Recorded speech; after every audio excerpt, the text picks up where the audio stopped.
Durant notre première année à l'NCA, nous avons travaillé sur la conception d'une caméra PTZ, c'est-à-dire une caméra qui pivote toute seule pour suivre le visage d'une personne. Pour réaliser ce projet, on s'est divisé en plusieurs groupes afin de travailler simultanément sur les différents aspects du système.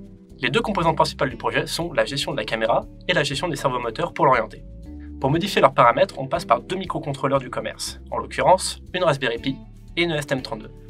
Mais nous avons aussi créé un circuit imprimé qui nous permet de faire le relais d'information et d'alimentation de tout le système.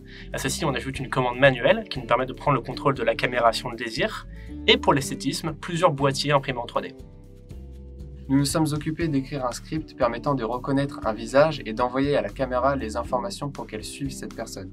Pour ma part, je me suis occupé du script Python sur Raspberry qui permet de streamer le flux vidéo via une interface web.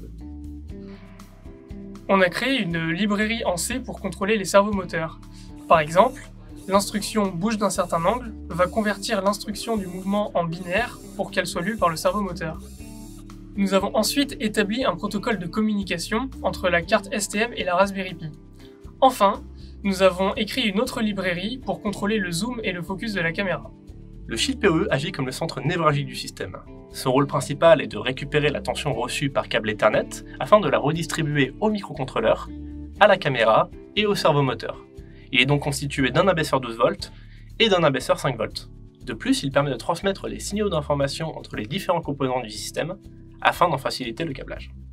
Nous avons réalisé la partie commande utilisateur du projet.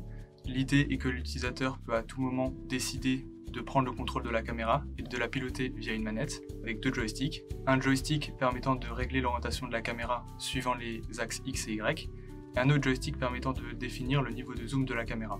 Nous avons ensuite rajouté un interrupteur permettant à l'utilisateur de passer du mode de pilotage automatique au mode de pilotage manuel et inversement. L'ensemble est piloté grâce à une Raspberry Pi et une STM32 Nano et inséré dans une boîte imprimée en 3D. La manette est connectée à un câble Ethernet qui assure à la fois l'alimentation et le transfert d'informations. Donc pour finir le projet, on a conçu et imprimé une boîte en 3D dans laquelle on va pouvoir mettre les cartes, les moteurs et la caméra.